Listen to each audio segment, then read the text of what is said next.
के तवस्सुत से जो मेडिसिन की दुकानें हमारी, उनको मैं वार्निंग देना चाहता हूँ।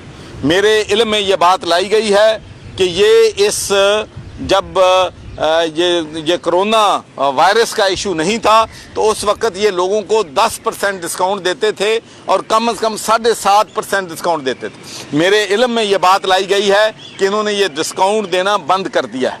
तो ये किसी सूरत में भी हुकूमत ये बात जो है बर्दाश्त नहीं करेगी।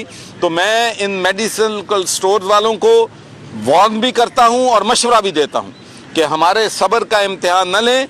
अल्लाह ताला की आपके मेहरबानी है कि आपका बिजनेस अब भी चल रहा है। आप लोगों ने तो मुझसे वादा किया था कि हम 5% पे काम करेंगे, हम प्रॉफिट के बगैर भी काम करेंगे, लेकिन अब जो मुझे खबरें आ रही हैं वो ठीक नहीं आ रही। तो हम अगर आप बाज ना आए तो फिर आपके खिलाफ सख्त एक्शन होगा। डिस्काउंट कम से कम 10% देना शुरू करें, और अगर आप डिस्काउंट नहीं देंगे तो फिर आपके खिलाफ एक्शन होगा और आपके जो लाइसेंस हैं वो भी कैंसिल किए जा सकेंगे। अवाम पे मुसीबत है, अवाम पे क़यामत टूटी हुई है और तुम प्रॉफिट बनाने के चक्कर में हो।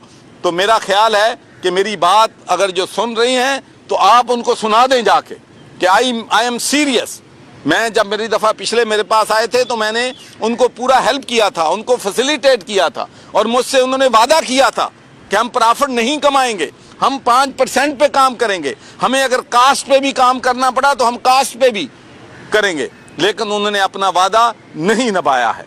तो मैं इसलिए उनसे ये कहता हूँ कि ना करें ये, वरना हुकूमत होती है और फिर हम आवाम को लूटने की किसी को इजाज़त नहीं दे सकते। ये प्राइम मिनिस्टर का वाज़ेह पैगाम है कि चाहे वो कोई ज़ख़ीरा अंदोज़ है या प्राइस ज़्यादा लेता है, उसके लिए हमारे पास मुआफ़ी जो है वो नहीं है।